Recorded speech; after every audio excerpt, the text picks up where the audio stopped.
From the lakes of Minnesota to the hills of Tennessee, across the plains of Texas, from sea to shining sea, from Detroit down to Houston and New York to LA, where there's pride in every American heart, and it's time we stand and say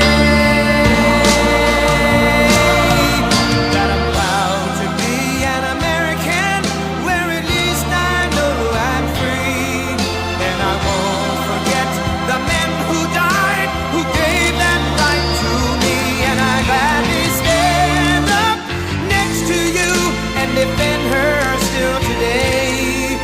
'Cause there ain't no doubt I love this land. God bless the USA.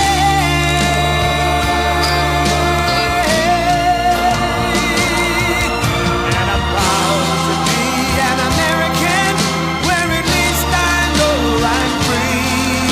And I won't forget the men who died, who gave that right to me. And I gladly stand up next to you and defend her still today. 'Cause there ain't no doubt I love this land.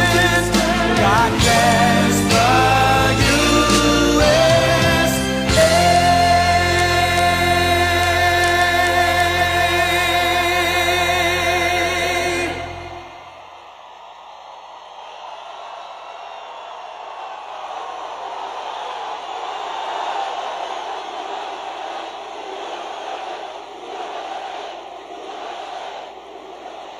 Wow, this is great. This is fantastic. A very, very special hello to Pittsburgh.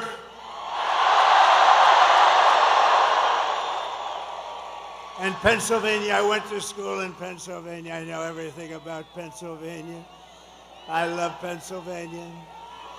I'm thrilled to be back in this incredible, and it is incredible. Is it incredible? This incredible Commonwealth, with thousands of proud, hardworking American patriots and hard hats.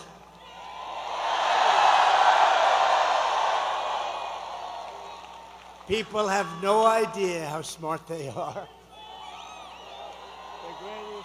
These are great people, let me tell you. I love them. I'd like to begin by asking a very, very simple and easy to understand question. Are you better off now than you were 4 years ago? Does anybody disagree? It's dangerous, don't do it. But over the past 4 years, Americans have suffered one catastrophic failure, betrayal, and humiliation after another. Kamala Harris has delivered soaring prices and economic anguish at home, war and chaos abroad, and nation-destroying invasion on our southern border like nobody's ever seen before. She's actually a disaster. My message to Americans tonight is simple. We do not have to live this way. We don't. We don't. And we won't. We won't. We do not have to settle for weakness, incompetence, decline, and decay. With your vote tomorrow, we can fix every single problem our country faces and lead America, and indeed the whole world, to new heights of glory. And we'll help the world. A lot of people think we're isolationists. We're not. But we want the world to appreciate what we're doing. They have to appreciate that we're helping them. When we win election, only one day, oh, does that sound nice? One day from these senators and congressmen. We've been waiting 4 years. Oh, now it's what I've been saying. Only 1 year, 4 years for this.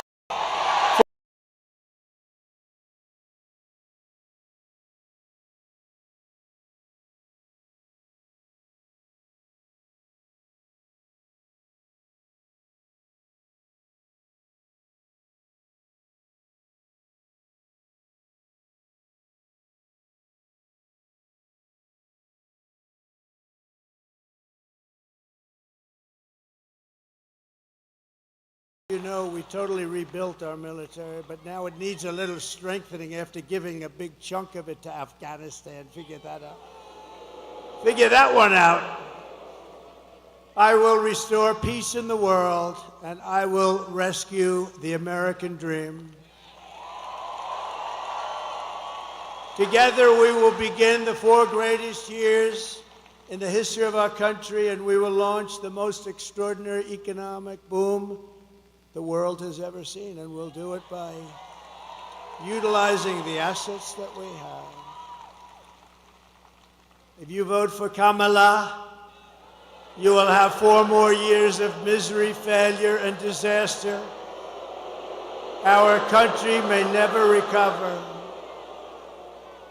Vote for me, and I will deliver rising wages, soaring income, and a colossal surge of jobs, wealth, and opportunity for Americans of every race, religion, color, and creed, every one of them. A vote for Trump means your groceries will be cheaper. So many people mention, I go in, so many people mention groceries, that beautiful but simple word, groceries. Sir, my groceries. You don't think of it that way, but that's what they mention more than anything, my groceries. Your paychecks will be higher, your streets will be safer and cleaner, your communities will be richer, and your future will be brighter than ever before.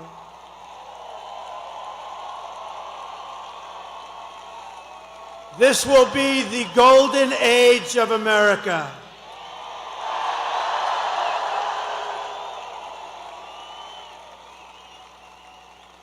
Just a few months ago, in a beautiful field in Pennsylvania, not far from where we are tonight, an assassin tried to stop our movement.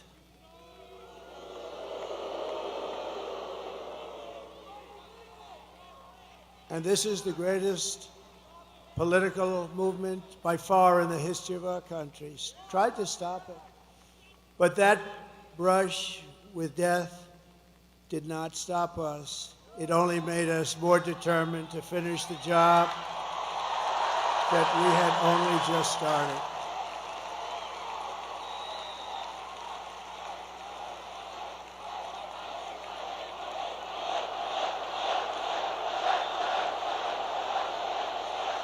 Thank you. Thank you. Thank you very much. This is a frisky group.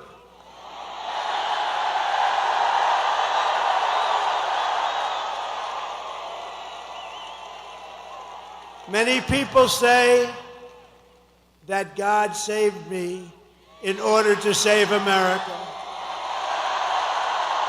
Many, many people are saying that. And with your help, we will fulfill that extraordinary mission together. We're going to save our country. But many, many people have said that. To every citizen across this land, I am asking for the honor of your vote. I don't want your money. I don't want anything. I just want your vote. We are on the 5-yard line.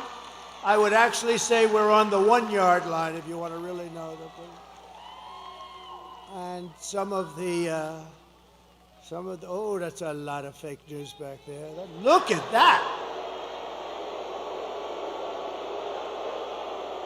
You know, for a person that they hate, they sure do show up, right? Man. That's a big group of people. Some are actually good, and some are just absolutely terrible. All right, thank you for being here. It shows that ratings are more important than hatred. I've always said that. As your president, I will fight for you every single day with every breath in my body. I will fight. Together we will save this country. We will defeat the corrupt system in Washington, and America's future will be an absolutely incredible one. That's what it is. But we got to start immediately. It can't wait any longer. It's not going to be possible. This is all you really need to know. It's simple, not particularly beautiful as a statement, but very simple. It's Kamala broke it, I will fix it.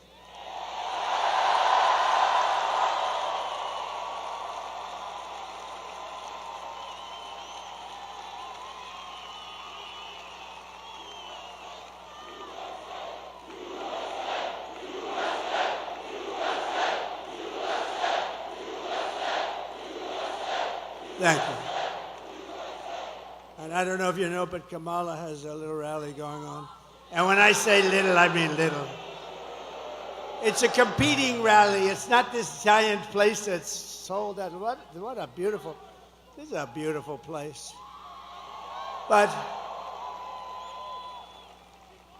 And it's quite embarrassing. It's all over the internet. She's screaming. And the people, it's about 100 people, they're not moving. They just want to go home, just be done with it. It's not quite this.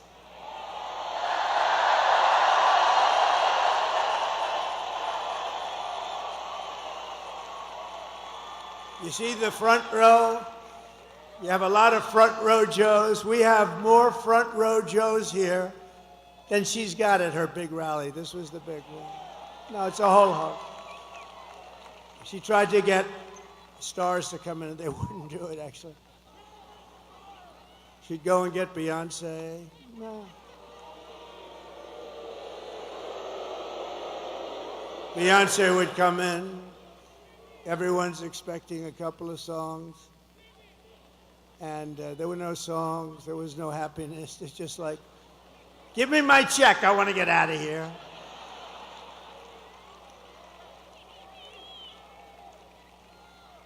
But you always put the star. She should have learned this from Crooked Hillary. Always put the star after you. That way the people stay. Finish your speech. Let the star, and even if she doesn't sing, they booed like hell, but the press didn't play that. They booed both of them the hell out of the stadium. But you know what? Even though the act was terrible, it's like by that time you're out of the building, like Elvis had left the building. Elvis has left the building. Now it's terrible. They obviously forgot to get a star tonight, but we don't need a star. We don't need stars. I never had a star. No.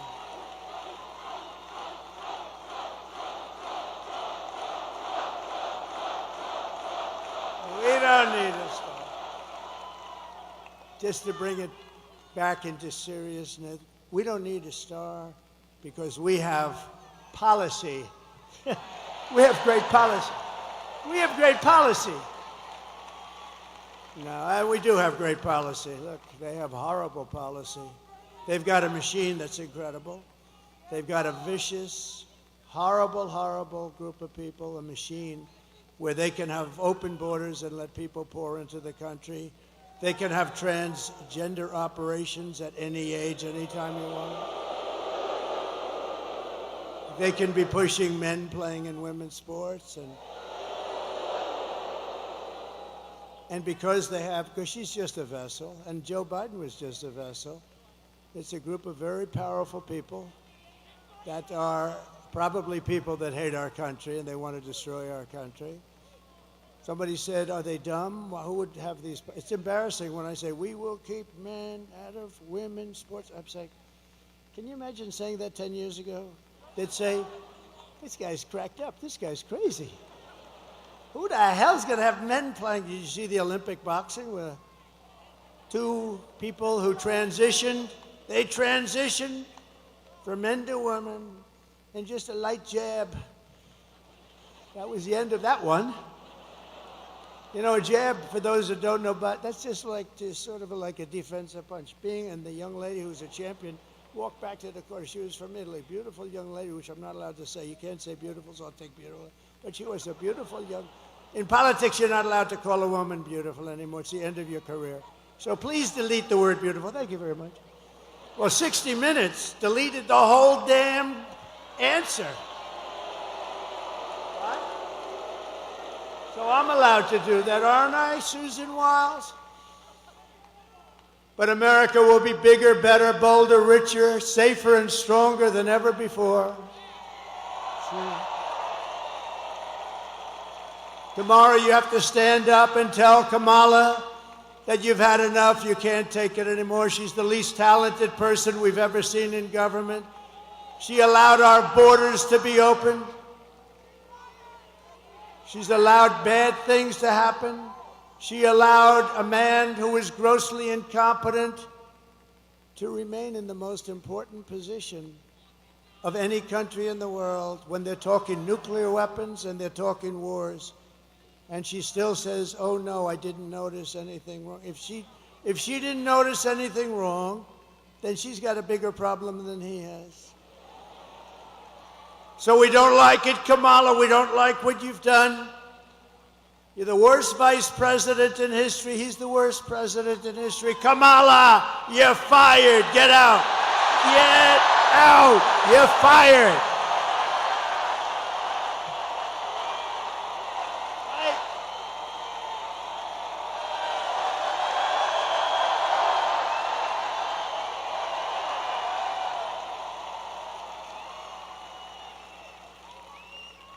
See, I consider all those guys back there with the big muscles, and it's not my thing, but I consider them really beautiful to me.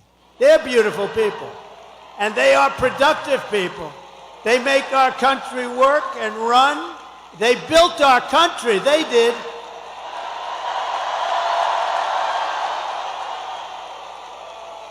And then you had stupid politicians that let them down. And those companies got taken out of Pittsburgh and every place else, like you take candy away from a baby. But now we have the exact opposite. If we win Pennsylvania, we will win the whole thing. It's very simple.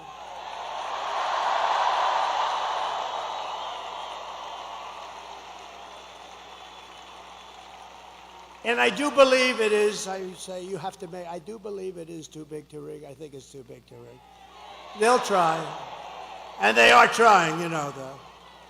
It's too big to rig. This is a big movement. This is, you know, we did great in 2016. We did much better in 2020, but a lot of bad things happened. He turned out to be a brilliant candidate from his basement that nobody ever heard. No, this is that big, powerful, vicious party. No, it's a vicious machine.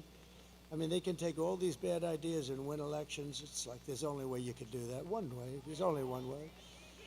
But you know what it did teach us? In one way it was good because it taught us how bad a communist philosophy is, how bad a Marxist philosophy, how bad all of this stuff is. And we'll really be able to get our country back the way it should be. It's much easier because you're going to realize how bad it is. It's just what's happening. When we go over the economy and the economic numbers over the last week, it's Herbert Hoover stuff, and I never wanted to be Herbert Hoover. Let me just tell you, the one president I didn't, and there was some that I wouldn't want to either, but in particular because I'm very good at business. I've always been good at business. They're starting to realize that. Those guys back, oh, they wanted me to be bad, so bad. But now they're saying, this guy's shit, man. He's made a lot. But listen, so, and if I'm not good enough, Elon Musk is good enough because he is working so hard. Elon with that rocket. Think of that rocket 2 weeks ago coming down and those engines are blasting. And I said, man, a few days ago it left, it was a beautiful crystal white. Now it's all like fire blazing. They know about that. Like it went through a steel furnace, by the way, but that's what it did. 10,000 degrees coming down at like 20,000 miles an hour. So think of it, a car's going 90, you're going, this is like 20,000 miles coming down, 22-story building. And it stops, starts flipping around, starts finding this crazy site in the middle of wherever it was. And I told this story, I hope I don't bore you with it, but I had this guy on the phone. I told it at another rally, and I don't want to bore. Did anybody hear this story? Should I tell it again? It's quick. I hate to tell it again. I hate to double up, but this is sort of... So I'm talking to this guy, one of the most important people in the nation, in his mind, only in his mind. And because I was president, and they say most likely like about a 96.2% chance. Well, we can't remember, if you remember 2016, I was given a 3% chance of winning. And then I won Florida, and it went to, think of it. So she was at 97, and I was at 3. Then I won Florida, she went down to 92. Then I won Georgia, then I won North Carolina, then I won South Carolina, then I ran the whole East Coast. And then people started going crazy. Remember the woman with the glasses and that big head of hair? She was screaming. I said to my beautiful wife, why is she screaming? We're going to make America great. Why is she screaming? But she was not too happy. I wonder whatever happened to that woman. She became famous. They were going crazy. Then she had a 55% chance. Then it was a 49%. They went crazy. But that was something. So based on what I'm hearing, he's at right now 4%. She's at 4%. And so we never want to take anything for granted. But we're really doing well. If you vote, here's the story. We have the ball. It's ours to win. The only thing I ask is that you go out and vote. Because if you vote, we're going to win.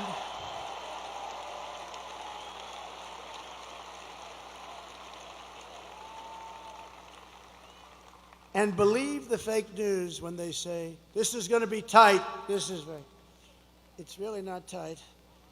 But they want to do that because they want to get ratings. They want everybody to watch. But you got to do this. You got to just forget those people because they don't tell the truth, okay? No. Well, actually, I didn't even correct him because it's actually better if let everyone think it's going to be tight as hell. But whether it is or not doesn't matter. You have to go out and we have to swamp them. Everybody's got to vote.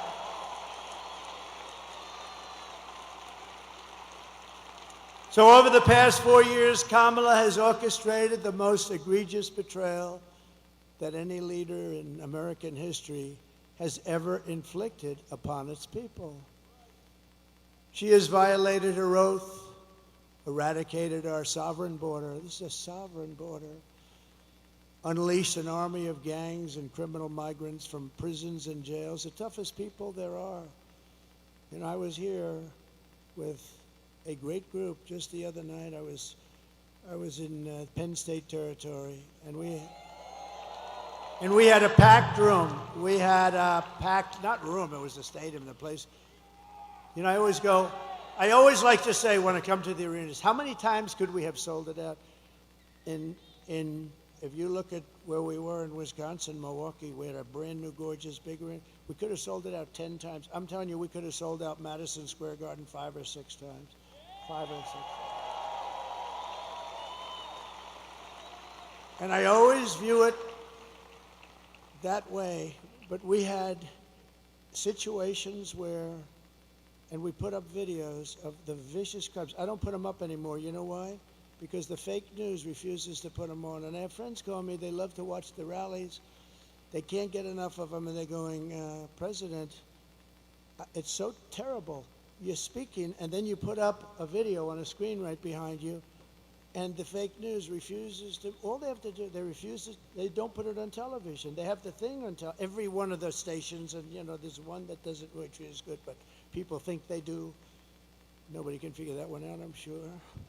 They don't treat me good, but that's okay. But listen, they can't move the television. They can't move. All they have to do is take that camera and go like this, 1 inch over, 1 inch up, and you'd be able to see the screens, but you can't see them. So I don't really bother with it anymore. It's a terrible thing, We have to get them to straighten out because I think without a free and fair press, it's very hard to do what we want to do. It's a very hard thing. Very hard thing to do.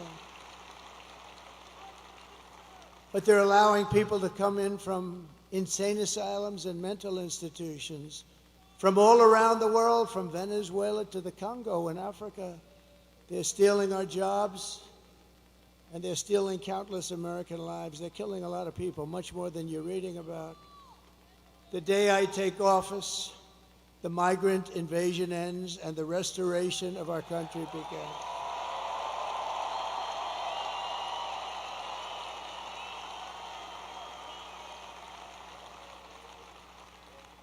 Oh, those Penn State guys, I wanted them to wrestle the migrants. I told, you know, the UFC, Dana White, oh, they killed me in this. I told Dana, you know, to set up your League of Champions, unbelievable, best fighters in the world, and a migrant league. At the end, I want the migrant to go against the champion, and I think the migrant might actually win. That's how nasty some of these guys are. But I don't know. I doubt that. I tell you, I felt very comfortable with those big Penn State wrestlers. Think of that. They won. I mean, how good is this coach? They won in the last 13 years. They won 11 national titles. They won the title this year. And I had them up. I brought them up in the stage at Penn State. I was at Penn State. The place was packed.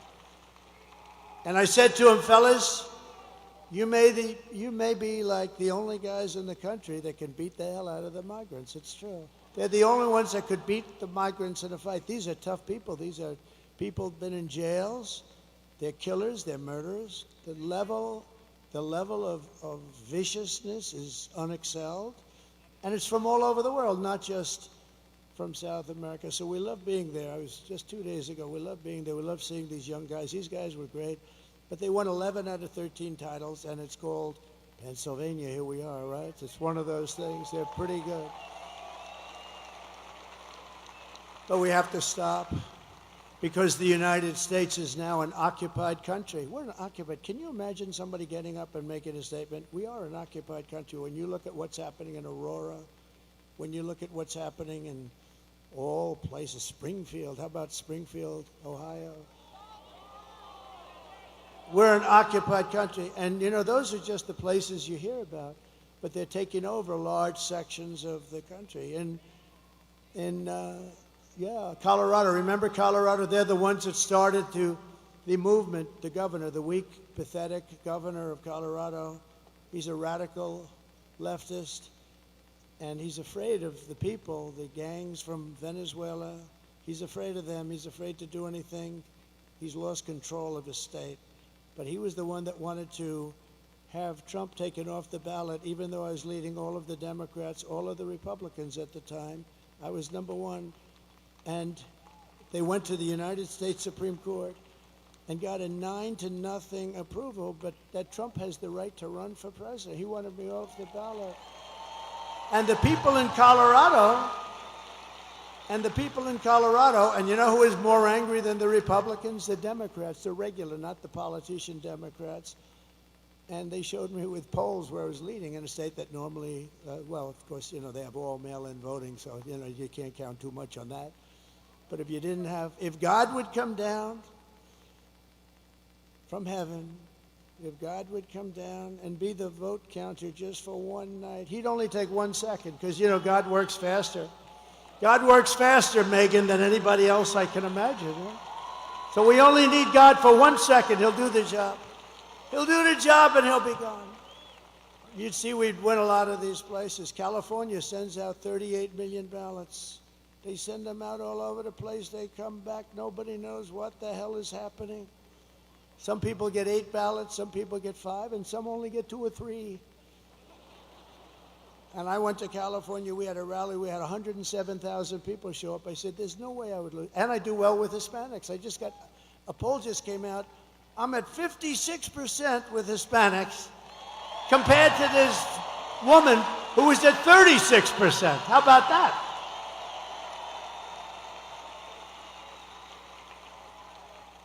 I think the Green Party got more than she did. I love the Green Party. Jill Stein, this may be I never met her, but she may be one of my favorite politicians. But it will soon be, think of it, we're an occupied country, but it will soon be an occupied country no longer. It's not going to be an occupied country. November 5th, 2024 will be Liberation Day in America. On day one, I will launch the largest deportation program of criminals in the history of our country.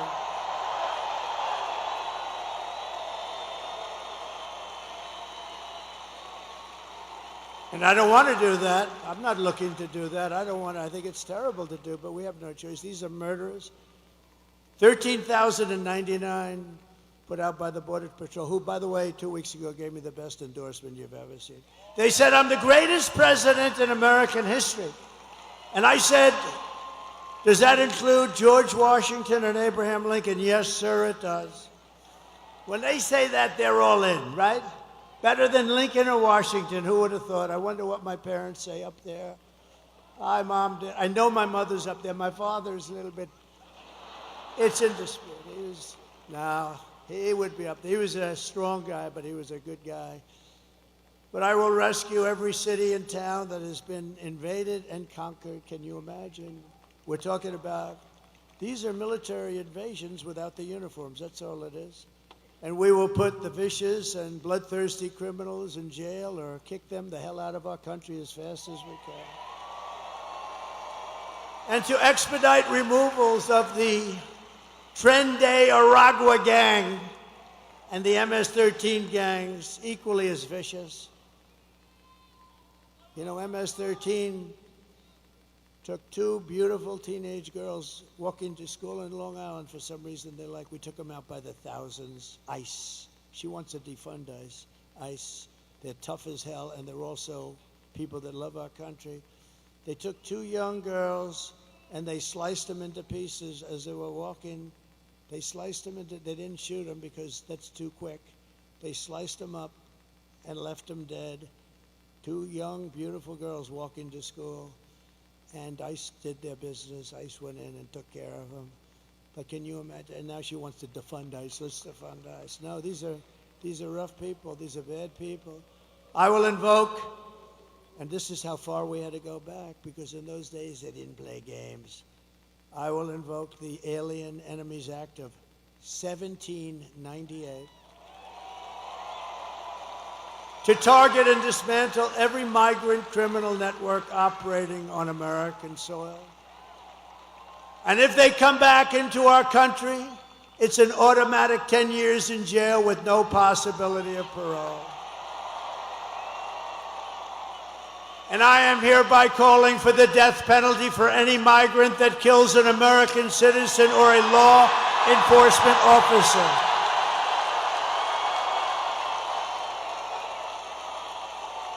Right?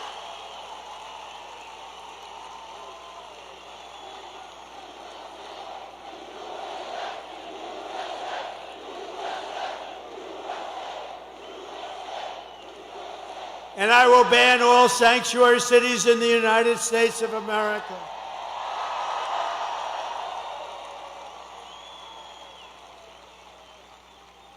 And I am going to immediately do something that nobody's ever heard before. And I've wanted to do it for a long time, but I don't want these guys to do it because they won't do it properly.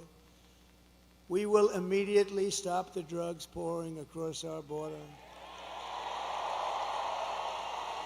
We lose 300,000 people. You don't lose 90. They've been saying 90, 90, 90. We lose 300,000. Everybody in this room knows people that were devastated. Their children mostly, but the parents too, they die. Fentanyl, they put a piece, take a pin, put a little tiny piece of fentanyl in the top of that pin, and that can kill 5 people. Put a little bit more, it can kill the entire town. This is what we're dealing with. Everybody I know is losing sons, children to fentanyl. We lose not 100,000, we lose probably much more than 300,000. So essentially that's a war, right? That's a war. We don't lose that many soldiers if you're in wars. So we lose 300,000 people a year to drugs entering from Mexico. And if they don't stop this poison from flooding into our country, and they can stop it, by not accepting it from China. And I'm doing the same thing with China. We're going to tariff the hell out of them.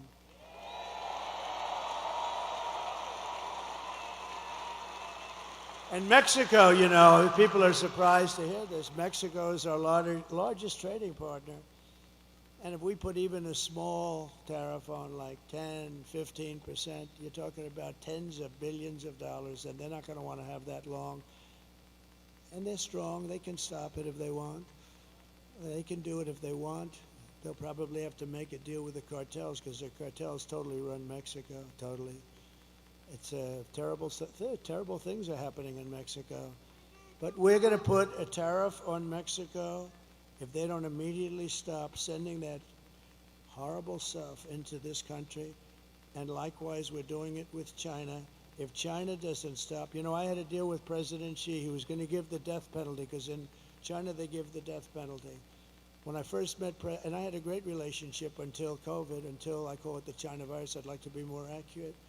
I had a great deal and a great relationship with President Xi. Really great. He came to Mar-a-Lago. We spent a lot of time. We had a very good relationship. He's a strong man. He's a fierce person. You know, people said, "What's he like?" He's fierce. There's nobody in Hollywood that could play his role, believe me. And I say that with respect. But I said to him, "You're killing a lot of people by sending fentanyl into our country." I said, "How many people do you lose a year with drugs?" "No, nobody." I said, "What do you mean nobody?" "No, we have no problem with drugs." "Why?" "We have a quick trial." "What is a quick trial?" I mean, I know what a quick trial is. "What is a quick trial?" "If we catch a drug dealer, we bring him to quick trial." He said, "We bring him to quick trial."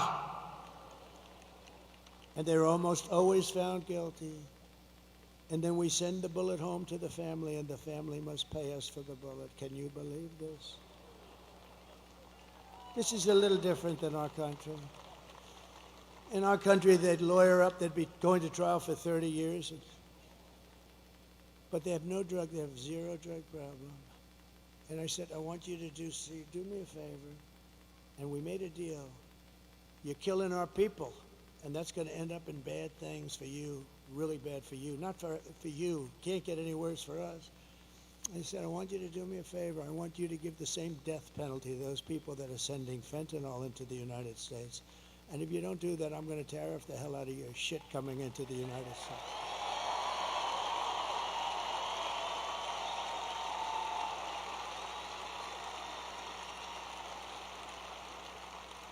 And guess what? He agreed to do it. We had an agreement, and then we had a very bad election, horrible election. Think of the difference, how different our country would be. You wouldn't have had the fentanyl problem. You really wouldn't. You wouldn't have had inflation, because they did that by screwing around with my energy. We had energy at $1.84. It was $1.87. It was corrected by the federal government. I was at $1.84. We had all of these things. You wouldn't have had October 7th in Israel. All those people would be alive today. The hostages, most of whom are no longer living. Think of it. Russia would not have attacked. Ukraine wouldn't have happened. But Israel wouldn't have happened, because Iran was broke. I said, you can't buy any oil from Iran. Anybody that buys oil from Iran can't deal in the United States. We don't do business with you. China stopped it. I told that to President Xi. If you buy oil, they were the primary customer. If you buy 1 barrel of oil, 1 barrel from Iran, you're not doing any business with the United States. We'll go cold turkey, which some people like anyway. And you know what? They said, all right, they didn't. Nobody did. I said that to 45 different countries. They weren't selling anything. They were essentially broke. They wanted to make a deal so badly. And then we had that bad election, that horrible, disgusting, worst thing that ever happened to the country was that election. And I left, and they didn't follow up the deal that I made. And the fentanyl is now pouring into Mexico at numbers, and more people are dying, and it comes across this open border, and we're taking in more drugs, human smuggling, all women, setting records. Bring up my all-time favorite chart, if it's possible to find. Where is that all-time favorite?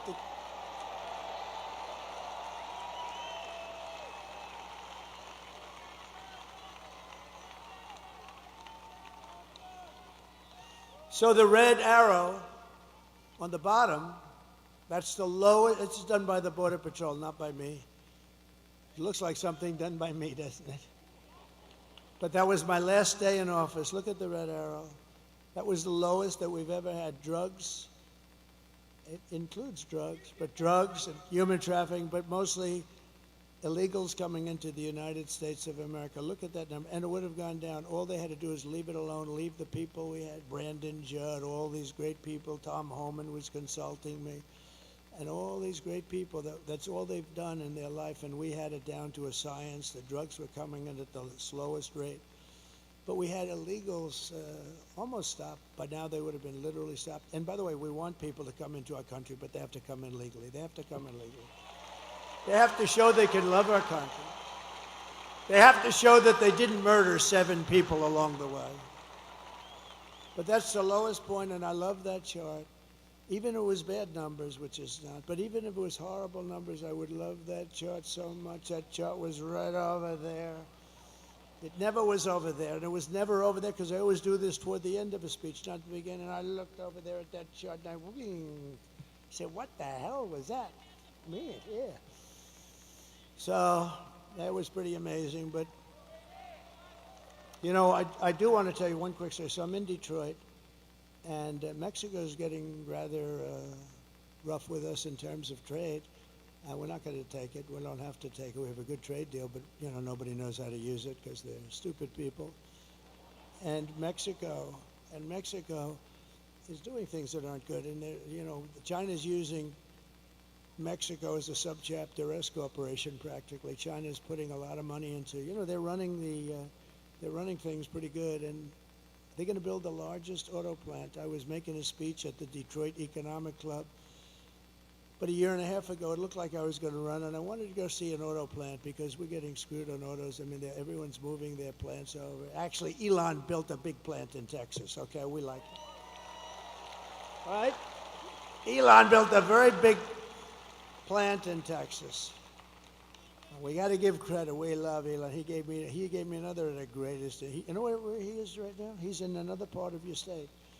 He is now in Pennsylvania campaigning for Donald Trump because he thinks it's the single most important thing.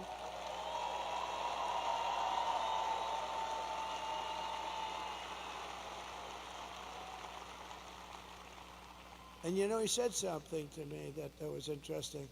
Because nobody knows computers. That rocket I was telling you about, the way it laid down, he said that's all computers operating the engines. The engines are the easy part. He said the computers, it's tremendous computerization, the way it just shifted it over, so beautiful. But I said to him, what do you think about it? Because he really is watching this whole voting process. And he said, you know, computers are the greatest. He looked at some that were just shipped in, some of these vote counting computers.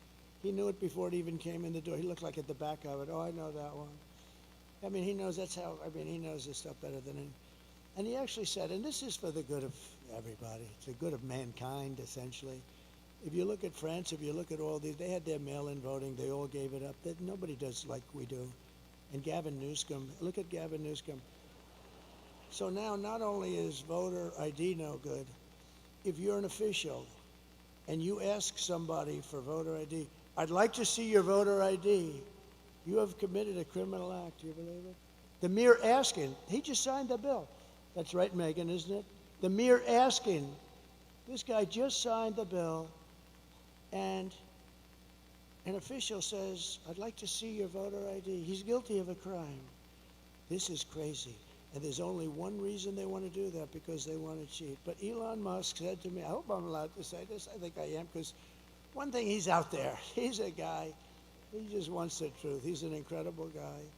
And he said, computers aren't meant for this kind of stuff. He said, there's only one thing you can do. He's the most sophisticated guy in the world when it comes to computerization. He said, the only thing you can do is paper ballots, same-day voting. You know, paper is very sophisticated. Watermark. It's very sophisticated. Paper ballots, voter ID, one-day voting, not 10 days where you say, oh, let's move these boxes from that room to this room because we're going to fix the air conditioning. And then the boxes never get put back, and you say, what happened to those boxes? Oh, no, one-day voting. He said, And he said, also proof of citizenship. You know, it'd be nice. Very simple. And you'll have your answer as to who won and who lost by 10 o'clock in the evening. Nobody's going to dispute. France had it, 37 million votes, and we knew who won and who lost at 9:30 in the evening. That's the time that they said. Do you know that I'm hearing that stories that they may take 12 days extra to count the ballots?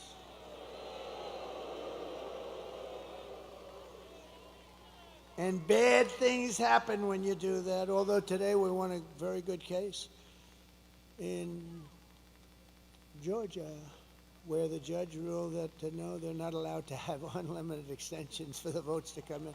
That's what I was. We have unlimited extensions. We just found 100,000 votes just poured in from the. No, we got to straighten out. It won't affect me after this. We have to do it. We have to win the old-fashioned way and then fix it. But we have to fix it. We can't allow this to happen. And remember, the states are essentially an agent, if I can use that term, but they're an agent of the federal government. The states are doing the collecting, so to speak. And they have to take their orders from the federal government. And how can you do this where they say it's going to take days longer? You have all this equipment. The other thing is, if you go to a paper system, it'll cost you 8% of what all of this fancy machinery costs. But Elon said that there is no computer in the world that can't be broken into very easily by somebody that's computer smart. I have a son at home, Barron. I said, people love Barron. They love Barron. They love Barron. I say, Barron, you're always on your computer. I think you have to learn it at a young age, actually. Barron, you're always on your computer. You got to stop. You got to do other things. Yes, Dad. Yes, Dad. Sure. Sure, Dad. Don't be wise. Look, I'm going to turn this thing off. Okay, Dad. Try it. So I turn it off, Dad. I turn it off. It's locked. It's done. I have a number on it. He calls me 45. Come here, Dad. Take a look. No, these kids are genius, I'm telling you. He's a wise guy, smart one. And do I have good kids? I have to just... Are my kids here? Where are my kids? They're around here. Get them out here. I think I want to bring them up. 4 years.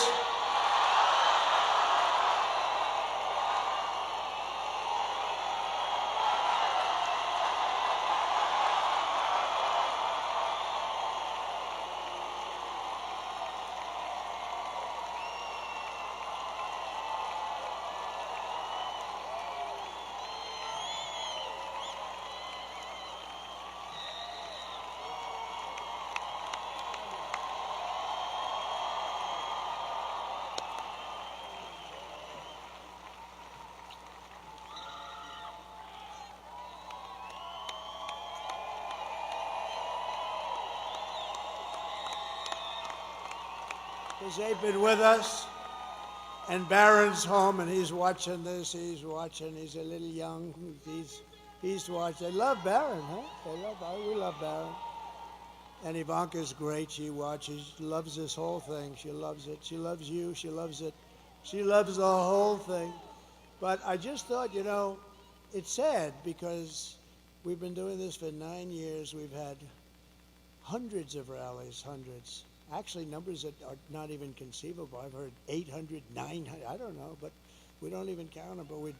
And they're all like this. They're all these magnificent, magnificent rallies. And this is the last one I'm going to have here. And I have one left, the whole thing. And remember, the rallies are the most exciting thing. There'll never be rallies like this. You're going to have some leading candidate come in 4 years, and honestly, if they're successful, they'll have 300 or 400 people in a ballroom some places. This is never going to happen again. It happens every single time. And it's never happened in the world. There's never been, this is a movement that's never happened, and it's going to be a movement that's going to save our country. It's going to be a movement that's going to save, but it's sad in terms of we'll never have this, but we'll have other get-togethers, and in a way, all what we're doing, all these years of work, and you know, we started off with that very bad situation 4 years ago, and it was so sickening to wait 4 years. And if I didn't do so well, I did so much better the second time than the first. I wouldn't have done this if I took in less votes. We took in close to 12 million more votes. I mean, Barack Hussein Obama, he didn't do that. He got far less votes the second time, and he won. And he's a major divider. I watched him the other night. I mean, he's a very divisive guy. I've always said that. He is a very divisive guy. And his wife, I've always been so nice. Ooh, she was hitting me. She was hitting me, Michelle. She was hitting me. That wasn't nice. I've always been nice, but they're dividers, I'll tell you right now. We're not going to stand. Dividers are no good. He's a highly overrated man, I'm telling you that. But he's a divider. I watched him with this crap where he's trying to get her in. He's the one that pushed her in the first place. And look what happens. I mean, I hope it happens, because if it doesn't happen, this country's in big trouble.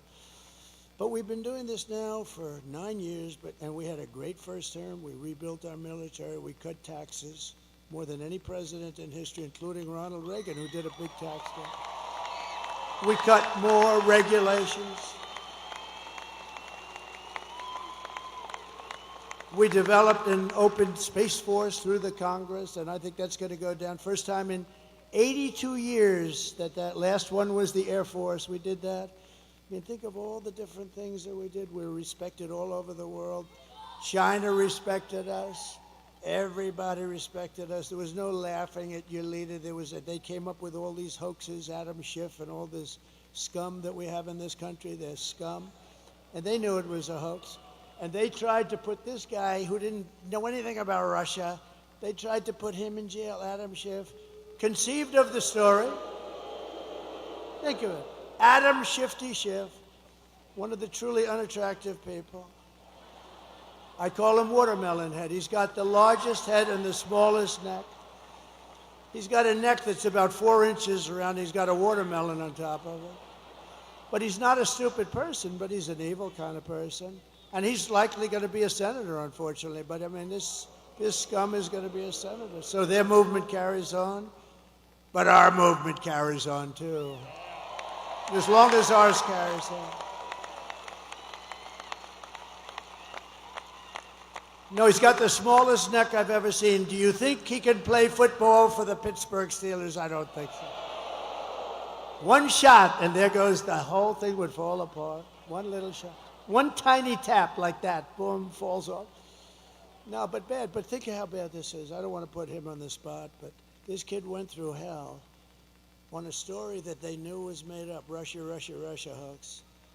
And I saw Schiff come out of an intelligence meeting or something. He's not supposed to even do this, but he goes out into his press, and he says, Donald Trump Jr. will go to jail for what he's done with Russia. Right? And I said, whoa. I said, what's this all about? So I call him up. I said, Don, what's going on? I said, Dad, I don't know anything about Russia. He didn't do anything. He went before grand juries. He went before what they did to this guy was, and you know what? I think he became tougher because of it. Maybe too tough. I think he's too tough, Sarah. I don't like it. He's too tough. They've made my son too tough, Mike. But he's a great guy, and he's a good person, and they put him through hell. But think of it. What person, and Hillary was in there, they spied on my campaign. It's now proven. Spied on my campaign. The Russia, Russia, Russia thing with Mueller, you saw Mueller's performance in Congress, right? He didn't know anything. We were totally exonerated. But for 2 years, this guy went through hell. He went through hell. He had nothing to do with Russia. He didn't know anything about it. They went through millions of phone calls. They didn't find one phone call to Russia. It was a hoax. But think about how bad you have to be. We're going to put the son of the President of the United States in prison for what he's done with Russia. And he knows it was a hoax because he conceived of the hoax along with Crooked Hillary and the rest of them. And Obama, in my opinion. No, but think of it. He conceived of a hoax, and he wants my son to go to prison. That is human scum, I'm sorry. And he'll probably go on to be a senator, and that's okay because we have blocked them. Everything we've done, we've won against, but they are bad people. You know, if they put that genius toward making our country great, boy, would we have fun. We would have fun together. But I don't know if they're capable of doing that. It'd be great if we could bring everybody together. The time we came together is just previous to COVID. We had the most successful country ever in history. We were doubling up in China. They were paying us billions of dollars. No other president took in anything. And you know what was happening? Everybody had jobs. African American, Asian American, everybody.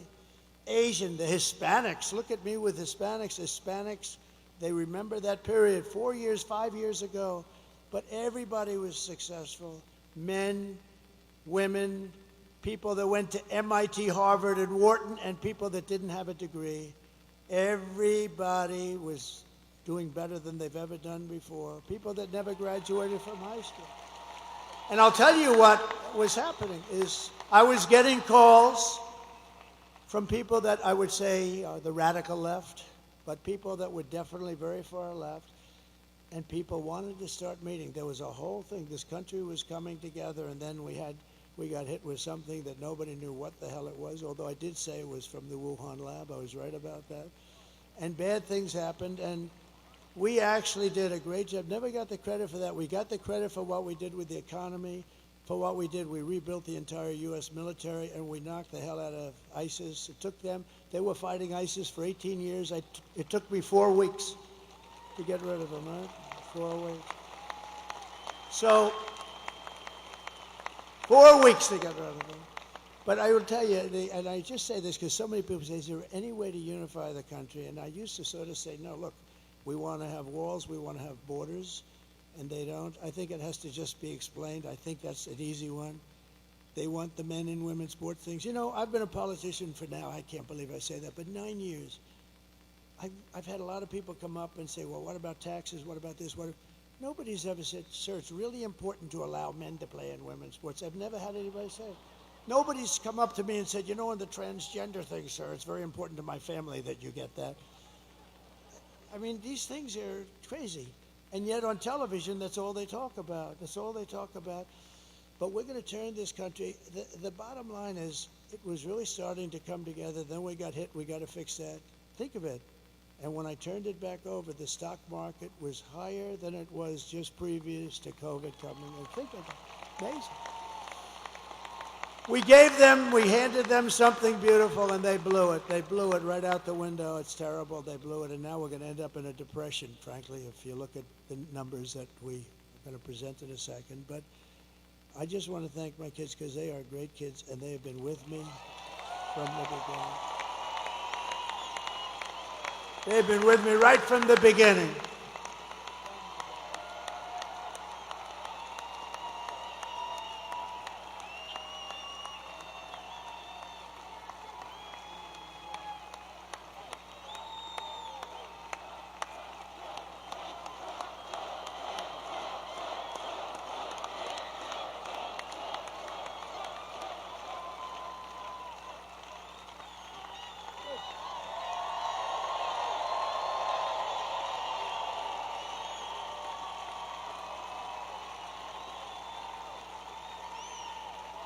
And I thought I should do that because we go to Michigan tonight, and we do one final. We'll do 4 tonight, but we go to Michigan, and I really thought I should recognize my children.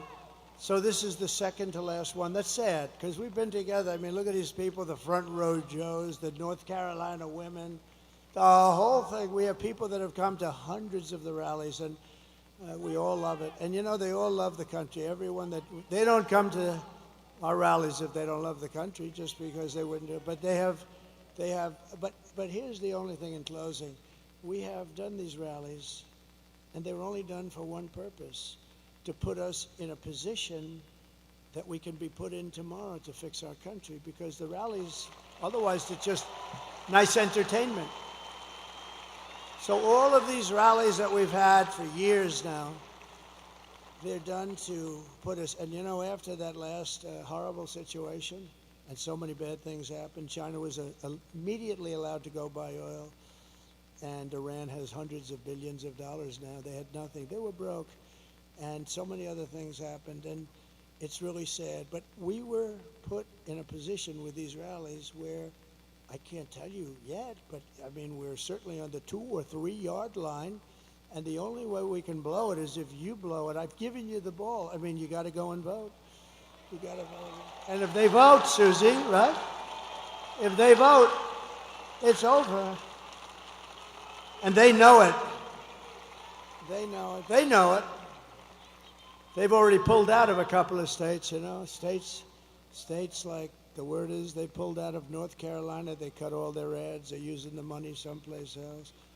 I even heard they ran out of money. They don't have any money with all the money they raise. And they get a lot of it from unions and this and that. Even though some of the guys were telling me, the steel workers, they say the steel workers are with you, just the top guys aren't. Because you know what? I don't even blame them. It's a habit. So many years, 50, 60, 70 years, they support the Democrats, like a habit. But they're going to do a lot better with me. I wanted to tell you one quick story because it has to do with these people, because I want to save their jobs, whether it's auto workers or steel workers. So China,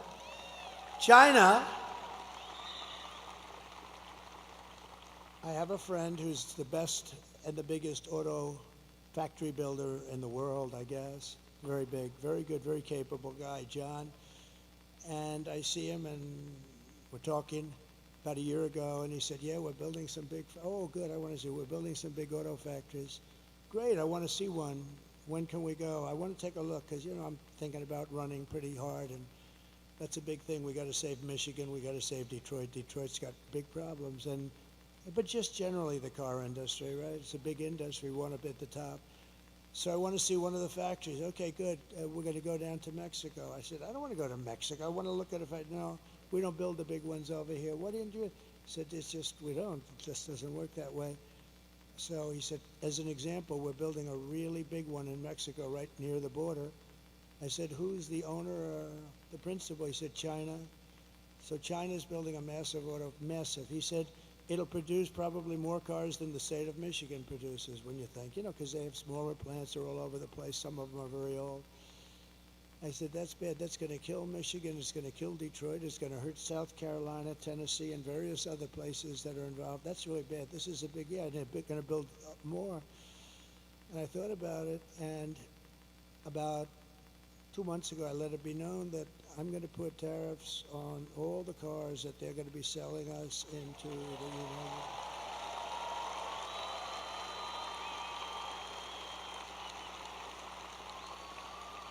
And I let it be known that the tariffs will be about 100%, and 100% tariff on any car that's made in these factories in Mexico, probably any car coming in from Mexico. Remember, I'm going to put tariffs. This is a big thing. I'm putting tariffs on Mexico.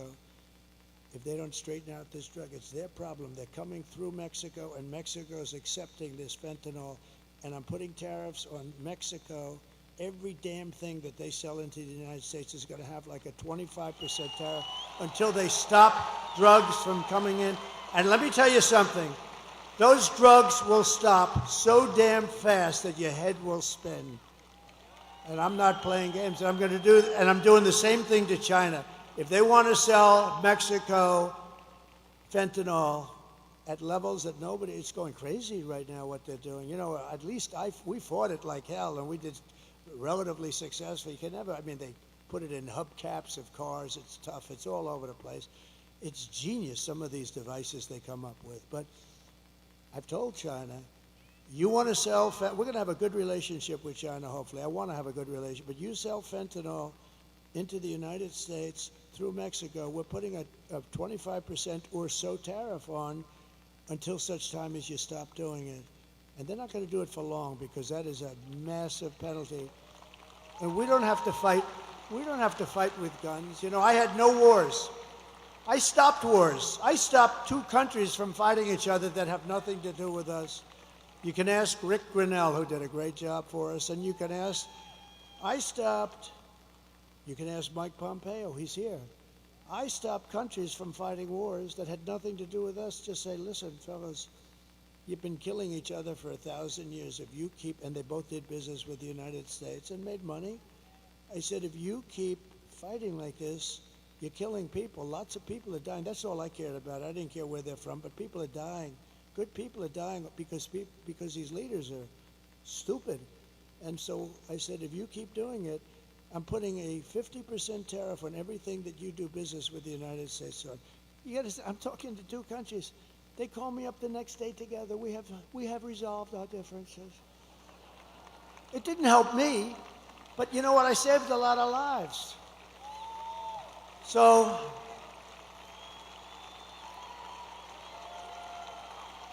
getting back to the auto plant, because, you know, I may be the greatest weaver of all time. But what happens, only brilliant people can do that. Stupid people can't do it because they get lost. Where am I? So the stories are very boring. They have to go right down like this, right down to the bottom. They can't weave it all, but I can weave and tell you all these stories. And they're all related, and in some cases not too much, 10%, but 10% is enough. So getting back to where we started. So I see John, I'm at the Detroit Economic Club last week, had a great people. And I see John sitting in the audience right where that big strong guy is with the label on his jacket, right there, you with a hat on, big powerful guy. He's much more powerful physically than John, I can guarantee you that. But I see John sitting right there, and I'm making a speech. I want to see John. I want to get this speech over with. I want to find out what the hell's happening with that plant. But I had told everybody that if they build that plant, I'm putting a 100% tariff on every car that stupid plant makes, because they're looking to hurt our country. And I did that and then sort of forgot about it. But now I see John. I say, do me a favor, that guy sitting over there, please bring him backstage after I'm finished speaking. They bring him backstage. I say, hi, John, how's that plant going where China's going to spend all that money to build a big plant that's going to hurt the United States and kill its auto industry? He said, sir, I was notified last week that they've given up the plant. They're not going to build it. They think you're going to win. And if you win, they think it's going to be a very bad experience for them. They're going to lose their show. And that's what happened. And I stopped it. And those guys back there, I took some pictures with a few of them, and they were hugging and kissing me. I said, get off me. Look at the size of those arms over there. They never kissed a man in their life. But you know why? Because I put tariffs on China dumping steel in the United States, and every one of those guys is working now. Right? And they're all working now, and their steel plants are open. And I was just starting. So they like Trump. The rank and file loves Trump. The other guys are sort of like, there's something strange going on. But I don't care. It doesn't matter. I don't want the other guys. I just want these guys. I'll tell you, the Teamsters supported Trump, 62%. And they have a great leader. They have a great leader in the Teamsters, right, Steve? Sean O'Brien is a great leader, but he just took a neutral, and I think that's good. But he took a neutral position. But they took a vote with the Teamsters, and the Teamsters voted for us, and the firemen voted for us. I mean, everybody's voting for us. And I like union, I like non-union, I like everything. Depends where you are, but the unions have been amazing. But the steel unions, they were all going to go out of business. If I didn't put those tariffs on, there wouldn't be one steel plant in this country open, and that's a business, right? And that's a business we need. Look, I'm going to keep us out of World War III. We're not going to have World War III. But if we ever had, steel is a business you have to have. If we ever had a war, you need steel. War with China. Oh, do you think they'll keep selling us steel? I don't think so. We need more steel from China as we attack China. These people are crazy. So that's one of the reasons I like those guys. And it was a 50% tariff, and I would have lifted it higher, but they practically stopped. And all these steel mills are open today because of what I did. There wouldn't be a steel mill in the country. And these guys didn't have the guts. They would have never had the guts to do it.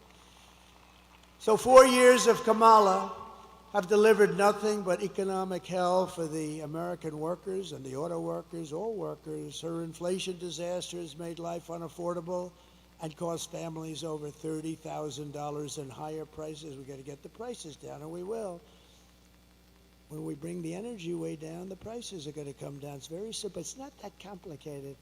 When they took over energy and they made it like they're going to close up everything, the prices of energy went up, and that drives it. It's so big, energy, it's so powerful. And we have more than any other country, but we don't use it. Just days ago, we had the worst jobs report in modern history with only 12,000 jobs that were created. We used to hearing 250,000 jobs. It wasn't as good as we anticipated. 12,000 jobs. That's like Walmart. Think of it. Oh, Walmart deals in those numbers. This is a country. But listen to these numbers. 30,000 private sector jobs were killed in a single month. And most of the hiring is done by government jobs, so it's easy. You just tell the government to hire some more people to keep your numbers up. But they're not the jobs you want. You want the jobs like the people standing behind me.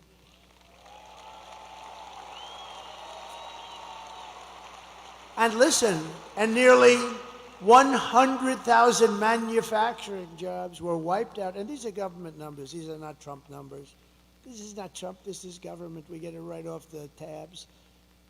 They were wiped out. 100 jobs, manufacturing jobs, were lost since the start of this year. 150,000 Americans joined the unemployment rolls in October. 150,000. And nearly 250,000 people dropped out of the labor force over a very short period of time. Just think, a few months ago, they had fraudulently claimed, these people are crooks, they had fraudulently claimed that they had 818,000 jobs created. And it was a fraud. And what happened is they wanted it because that was such a big number that it made the jobs picture not look great, frankly, because they're so far down. But it looked okay. It wasn't like a story. You know, they had a normal thing. So they created a fake 818,000 jobs, and they thought they'd be able to get away with it through the election. They wanted to get away with it right through the election and then announce a week after the election that they're going to revise the numbers. How would you like to be me? And that happened. When I heard this, I looked up, I said, thank you, God. Thank you very much. Because, how would you like to be me and have a phony, well, I sort of had that the last time, in all fairness, with all the phony crap, but how would you like to be me and let's say I didn't win because the economy looked like it was doing okay, and then you see that they fraudulently put down almost 1 million jobs on the rolls, and then they announced that we're going to revise the numbers downward. But they also did something else because they just revised past jobs report down by an estimated 112,000 fake jobs. So that's almost 1 million fake jobs, and the press doesn't want to write about it. But Megyn Kelly will write about it and talk about it, and others will, but they have to know about it.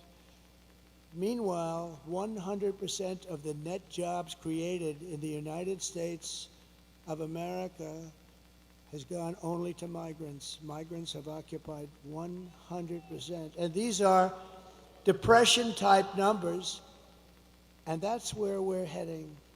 If she's elected, that's where we're heading. If she's elected, this is a depression. This is a 1929, and there was nothing worse than that. This isn't 1990s where it was not good, but fine. This is a 1929 where people were jumping off buildings. This is a 1929. It took 25 years to recover from that mess. And I said it before, the one president I don't want to be under any circumstances is Herbert Hoover. And that was done by bad tax policy simultaneously with lifting all sorts of other things that made it impossible for people. A lot of mistakes were made. But it took 20 to 25 years to recover, and I don't want that happening. And that's going to happen with her. She doesn't have a clue. She doesn't have a clue. And, I just mentioned a name, but a woman who I saw the other night on television just ripped some poor idiot apart. Megyn Kelly is here. And she's doing, come up. Come up here, Megan. She ripped a guy apart.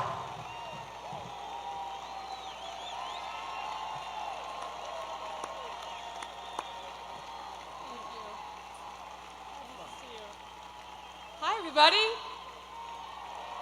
Hey, it's great to see you. Can you believe this guy? Can you believe the energy and the stamina on this guy? At his age, I'm ready to go to sleep over there. He's got another rally to go to till tonight. Let me tell you, first of all, one of the reasons why I wanted to come here, one of the many reasons I wanted to come here. When I launched my show 4 years ago, we had Mark Cuban on the program. You know, yeah. May seem he was in the news this week. And he started going on about how bad America's race history was and how ashamed he was of America, and that's why he was at all these protests, and he felt it was really important to stand up and speak out about human rights violations. And then it got awkward when I asked him about all the money he was taking from China.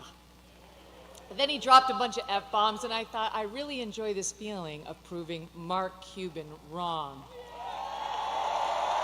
And so here I am at a Trump rally, a strong, intelligent woman to prove Mark Cuban wrong again.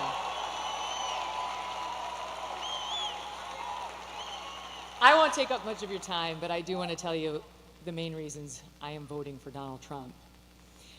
Number one, immigration. He mentioned it. And people like Laken Riley. I'll be thinking about her tomorrow all day.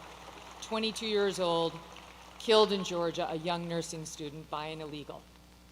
I'll be thinking about Jocelyn Nungare, 12 years old, in Texas, murdered by 2 Venezuelan illegals.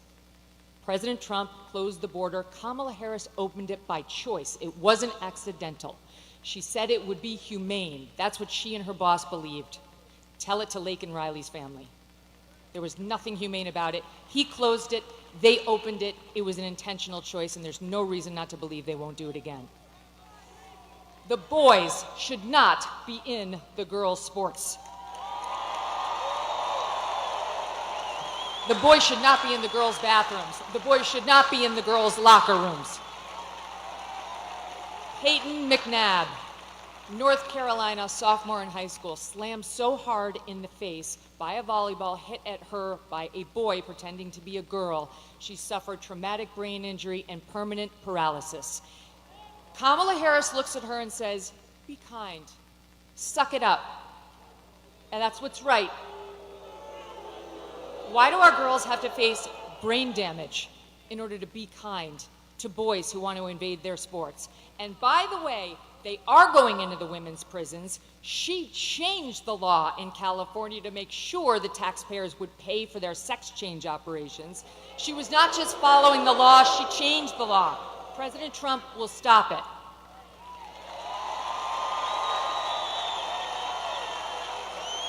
He got mocked by the left for saying he would be a protector of women. He will be a protector of women, and it's why I'm voting for him. He will close the border. He will keep the boys out of girls' sports and where they don't belong. And you know what else? One more thing. He will look out for our boys, too. Our forgotten boys and our forgotten men. Guys like you. Guys like these guys who've got the calluses on their hands, who work for a living with the beards and the tats, who maybe have a beer after work and don't want to be judged by people like Oprah and Beyonce, who will never have to face the consequences of her disastrous economic policies. These guys will. He gets it. President Trump gets it. He will not look at our boys like they're second-class citizens. And ladies out there who want a bit of girl power in this election, let me tell you something. How can you win when the sons and the husbands and the brothers and the dads you love are losing? It's not a win. We care, young women and older, about the lives of our children, the safety of our children. And we need not get so obsessed with what happens when they're in the womb that we forget about taking care of them once we're here and they're loved. Last point, what I don't want, what I don't think you want, is the left's version of masculinity. You see that ad they did about Trump voters trying to encourage women to lie to their husbands so that they could vote for her instead of Trump? That's their version of what marriage looks like. An overbearing husband who bullies his wife into saying she voted one way as opposed to an honest, open relationship. Oh, wait, I'm talking about Kamala and Doug. Okay, sorry. Where was that story in the news? Where was that story? I don't remember a single media person, not one, who sat with him, asked him about the abuse allegations against him by a successful professional attorney who has great details, who has receipts, who has witnesses. No one even asked about it. I'm not into their version of toxic masculinity or new masculinity. I prefer the old version. Them, all of you, and I prefer a president who understands how to be strong and how to fight. I hope all of you do what I did last week. Vote Trump and get 10 friends to vote Trump too.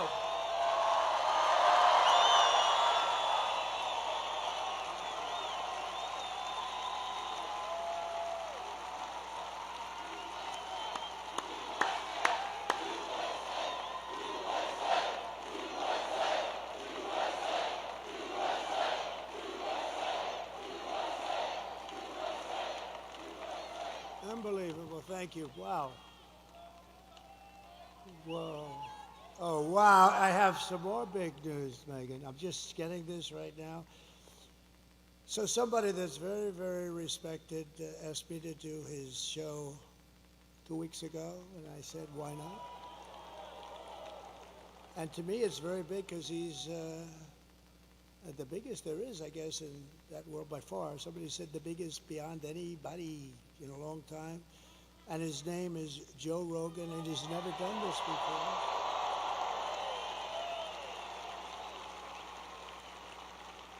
And it just came over the wires that Joe Rogan just endorsed me. Is that right? Thank you, Joe.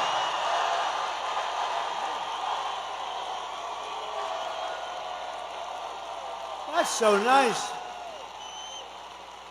And he doesn't do that. He doesn't do that, so. And he tends to be a little bit more liberal than some of the people in this room. No, I had a lot of fun, and he was amazing, and it was a 3-hour interview. In fact, I was 2 hours late for a rally that we had. I had explained that a little bit, and it was cold out that night. We flew, but we had to make it. We were more than 2 hours late, and they understood. I said, you know, I just was interviewed by a very interesting guy, and he just kept going on. They called it a long form, and it could have gone a lot longer, but he was great. And he's not a person that does endorsements, but he did an endorsement, so I just want to thank Joe Rogan. That's fantastic.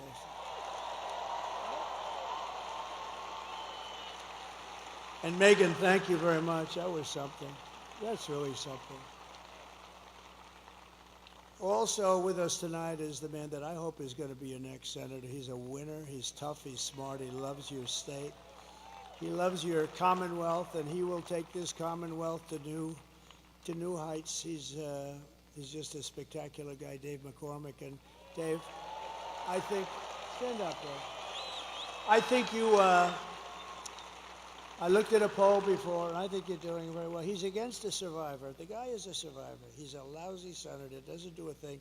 Do you think he's talking about fracking? That guy talks about fracking. He's not letting fracking get it disturbed in any way, shape. We'll double up the fracking and the jobs and everything else. She's totally against. But everything in his life he's done has been successful. He was tremendously successful in college. He was a really good athlete. He was a wrestler, but I think the Penn State guys probably could have taken him. What do you think, huh? What do you think? I think maybe, but you never know, right? You never really know. There could be an upset in the making. But he's been successful at everything. He went to Wall Street, became one of the most important people on Wall Street. And I just want to say that I hope you vote for him. He's going to be a great, great senator. The Commonwealth will be happy. You'll view it as a terrific vote. And think of it, it's going to be tomorrow. It's going to be tomorrow. We have another man who's a great senator from Tennessee. I love Tennessee. You know why I love him? For a lot of reasons, but we won by 31% last time. We didn't have to do this late night stuff with Pennsylvania, but I think Pennsylvania, I think we're gonna have a big number in Pennsylvania too, but I want to thank you, Senator. Bill Haggerty, please. Thank you, Senator. Good-looking senator too. There's something about that. And you have we have so many celebrities here, it's incredible, but Bill, thank you very much. Good. Mike Pompeo, please stand up. Mike. He lost all that weight. He's so thin now. Looks good. Thank you, Mike. I appreciate it very much. And we have members of Congress that are warriors. These guys have been fighting with me, meaning fighting with me in the proper way, not the bad way. And they're incredible people. John Joyce, Mike Kelly, G.T. Thompson, Guy Reschenthaler. These are terrific people. And somebody told me that, Guy, you were a terrific wrestler. Is that true? I didn't hear that. So I'm never going to fight him. That's all. You know, when you hear that stuff, don't ever go against the odds, right? That's fantastic. I heard really good. Thank you very much, Guy. I appreciate it. Former Congresswoman and Democratic, and she was a good candidate too for President of the United States, Tulsi Gabbard, a woman of great common sense. A woman of great common sense. And she just switched over to the Republican Party, so that's good. She was a Democrat. Then she became an independent, and then she became, thank you very much. It's a great honor. She's a fantastic person. I always said, you know, I've watched her for a long time, and I'd say that's a woman of great common sense, because it's all about common sense. We can say conservative, it's common sense, and thank you very much. I appreciate it. A woman that we're very proud of. She started with us in the Oval Office in the White House. She became press secretary, and she then became the governor of Arkansas. Sarah Huckabee Sanders. Sarah, thank you. Beautiful, thank you. She's doing a good job, too. Oh, we have so many great people. So somebody that ran for president, and let me tell you, he was good, he was smart, he was so impressive to me, and he was, I watched the whole thing go on. They said, should you run? I said, listen, I got a 72-point lead over everybody. People want to hire a smart person, not a smart, to be president. When you're leading by 70 or 72 points, why should you go on a debate and have 12 people knock the hell out of you? Because eventually it's got to have a little impact. So I said, I'll sit out the debates, but I watched the debates, and I watched this man, and he was unbelievable. The governor of North Dakota, he's become one of the great oil experts. That state is doing unbelievable since he's been governor.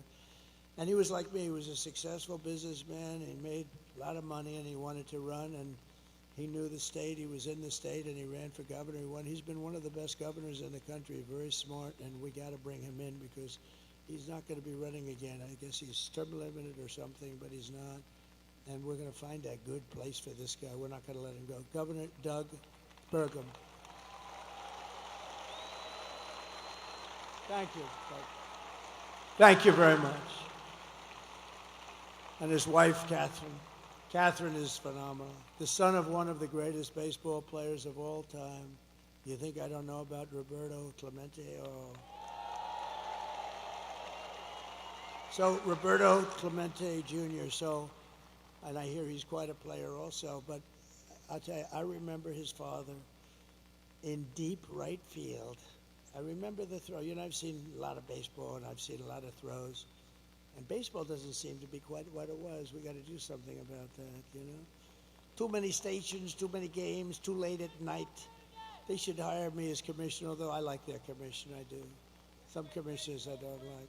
But, you know, make baseball great. But I saw, come up here for a second, wherever you may be. Where is this guy? Because this guy was like, come up here, come on up here. Anybody with that gene, anybody with the blood in him of Roberto Clemente. Puerto Rico, I love Puerto Rico. Come on, come here. Tell them how great was your father.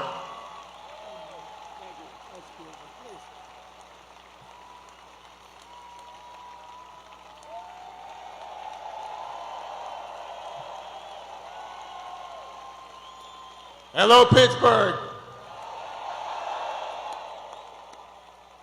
Well, one thing that I can say is that I'm very proud to be here. For the first time, I had to take a step forward. It is very important for me to support this man because I believe tomorrow is a change of time.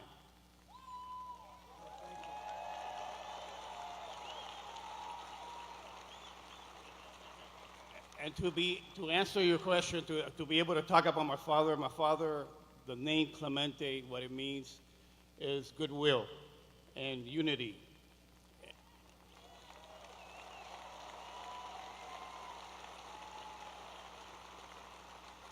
I believe that your team is going to bring it all home. I believe in everything that you stand for right now, being able to make the change for our families, my 3 kids that are very young and we live here in Pennsylvania.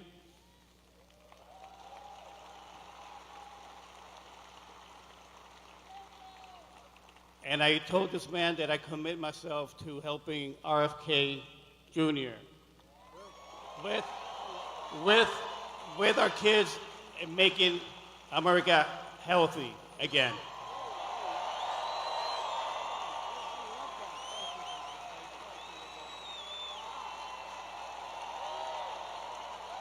Wow. Well, Bobby's going to like that. Bobby's great, by the way. He's going to work, and he's going to work with it, but now he's going to work with Roberto Jr. Bobby Kennedy, you know, he's a credible guy. It's not an easy step. You know, they've been Democrats a long time, the Kennedy family. I'm sure they were thrilled, but Bobby had to do the right thing, and he did, and he's going to be very much involved. You know, he's got a tremendous view on health and pesticides and all the stuff, and we're not really a healthy country. Look at some countries are much healthier than we are, and they don't use all of this stuff. And so Bobby's going to pretty much do what he wants. I want him to do something really important for our country. It makes people healthier. We have obesity. We have every problem you can have, and Bobby feels very strongly about it. And he's going to be very much right. The only thing I told him, though, Bobby, you got to do one thing. Do whatever you want. You just go ahead. Work on the pesticides. Work on making women's health. He's so into women's health. And, you know, he's really unbelievable. It's such a passion. But I said, Bobby, I want you to do it, but leave the liquid gold to me. Don't trample that. Don't trample on our liquid gold, because we have more than any other country in the world by far. Don't trample on that, Bobby. Let me just close your eyes. Let me just make our country rich as hell. So I got to keep him away from that. That could be a problem, but I got to keep him away from that. So that's so exciting with Megan and Joe. That's so exciting. I mean, we have so many great endorsements. It's just really amazing.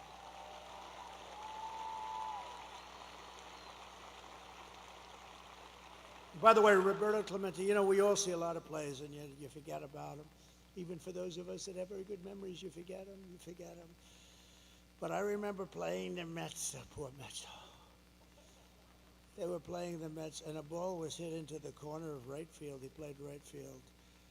And he went over, a rocket was hit there, and he went over and he was deep in the corner of right field. And the player started marching to the plate, pretty fast runner. And I've never seen, and I remember sort of everything. And Roberto Clemente, because he was a great hitter and all, you think of him as a hitter, but he was an incredible fielder, but he had the best arm, I think, in baseball. He threw from the deep corner of right field. It was not possible to do this. A ball that never was more than 10 feet off the ground, a strike. And the runner was out, and I said, well, there go my aspirations about being a professional baseball player. It was the greatest throw I've ever seen to this day, and so I wanted to. It's funny, he was one of the greatest hitters, but I remember him more for the throw than the hitting even. So it's an honor, and Bobby is going to be thrilled, and I've heard so many great things about you, Roberta. We're going to get you lined up, okay? I love that. Thank you very much. That's a great honor. Also, Mayor J.D. Longo is here, and Sean Parnell. Thank you, Sean. Thank you, Mayor. Good job you're doing. Good job you're doing. And a couple of friends of mine are here, Steve Witkoff, who's given so much money to North Carolina and any place that has trouble. This guy, I always bring him with me. You know why? Because if there's a trouble, he opens his, well, he made a lot of money, and he loves giving it away to people in places that have trouble. He's an amazing guy, actually, and he opened his wallet to North Carolina, to Georgia, to a woman last night, Carmen, who lost her daughter to a migrant 5 days ago. And he felt very badly. He just helps people. He likes to help people. He's a great businessman, but he loves giving the money away. Thank you very much. Steve, stand up. Thanks. Steve Witkoff.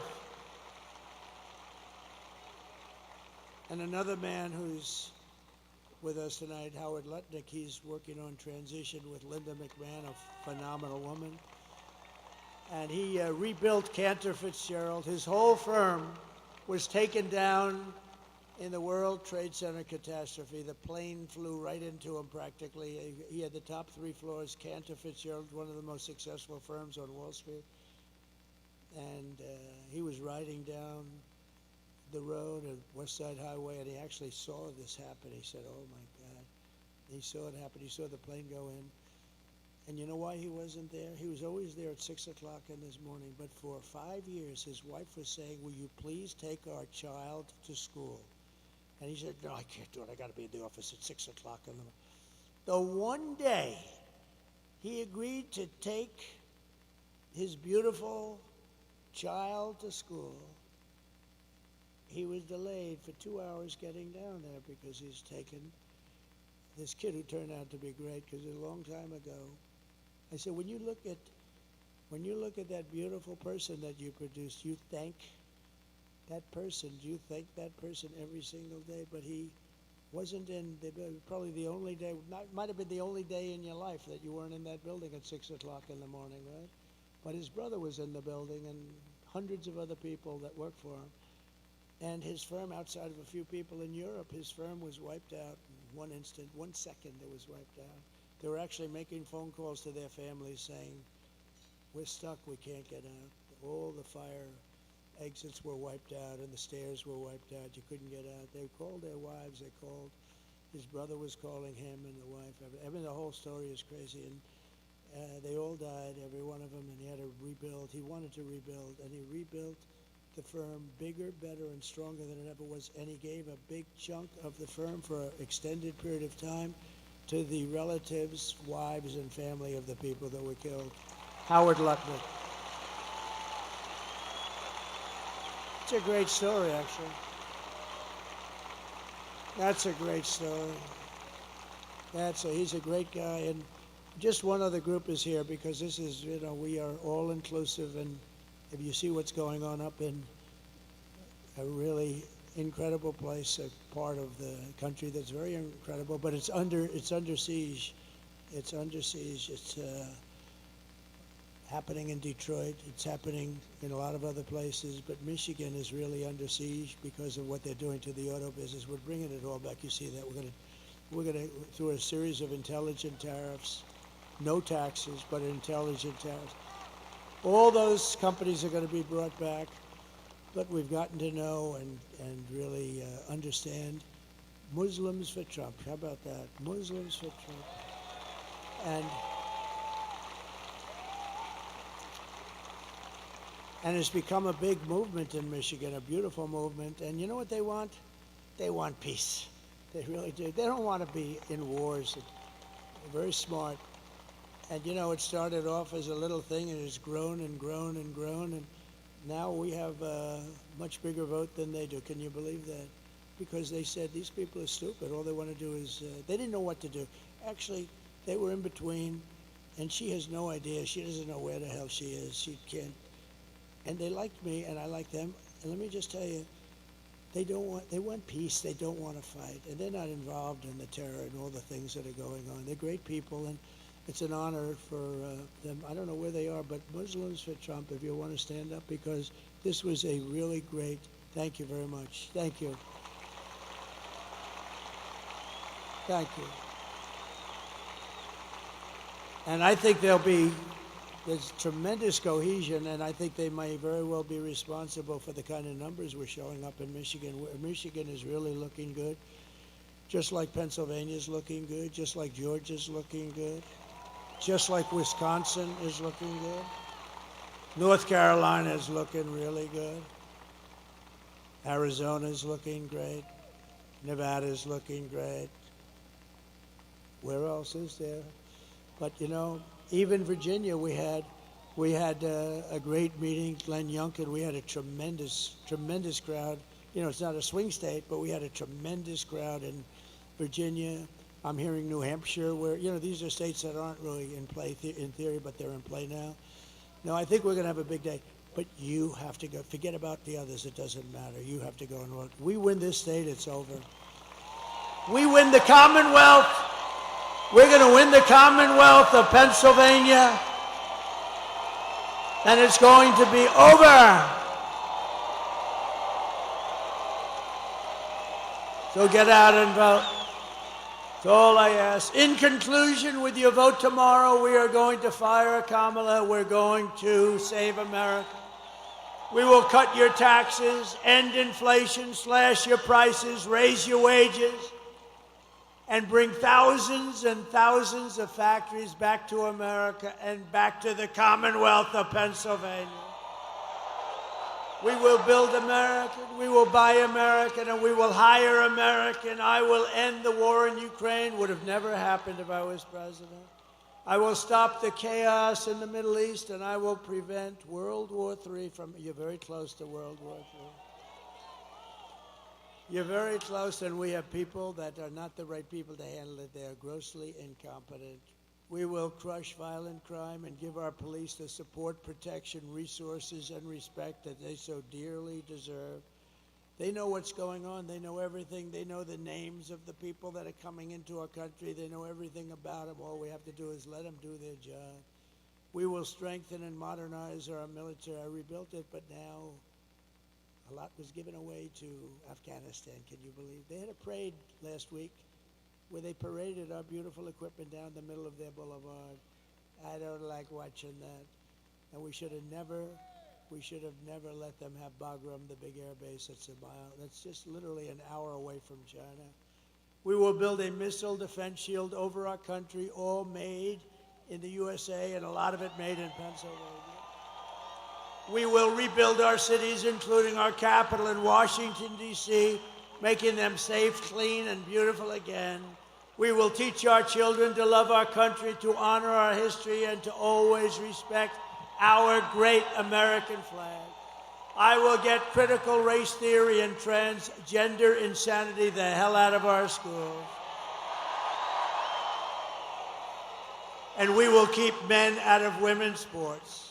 I will defend religious liberty, I will restore free speech, and I will defend the right to keep and bear arms. Your Second Amendment, your beautiful Second Amendment, which happens to be under siege, and for 4 years it was fine. After years of building up foreign nations, defending foreign borders, and protecting foreign lands, we are finally going to build up our country, defend our borders, and protect our citizens and our land. And we will stop illegal immigration once and for all. We will not be invaded. We will not be occupied. We will not be overrun. We will not be conquered. We will be a free and proud nation once again, and it will be soon. Everyone will prosper, every family will thrive, and every day will be filled with opportunity and hope and the American dream.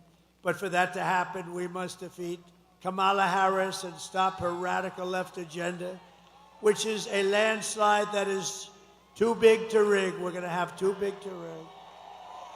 So you need to get out immediately. You have to get out tomorrow. You have to get out tomorrow and vote. For the past 9 years, we have been fighting against the most sinister and corrupt forces on earth. They're the most sinister. With your vote in this election, you can show them once and for all that the nation does not belong to them. This nation belongs to you. It belongs to you. It was hard-working patriots like you who built this country, and tomorrow it's hard-working patriots like you who are going to save our country. After all we have been through together, we stand on the verge of the 4 greatest years in American history. With your help, we will restore America's promise that we will bring back, we will take it back, we'll do whatever we have to do, the nation that we love. We love this nation. I mean, I'm doing this. I could be in the most beautiful beaches in the world getting whacked by saltwater waves with sharks in it, by the way. I don't like that. I'd rather be here. I want to be right here in Pittsburgh.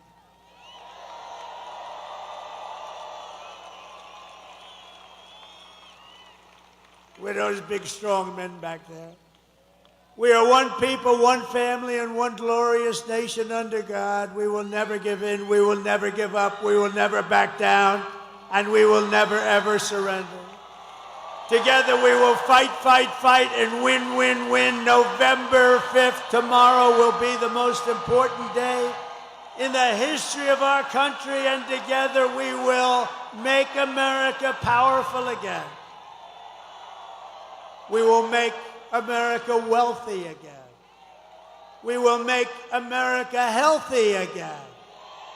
We will make America strong again. We will make America proud again. We will make America safe again.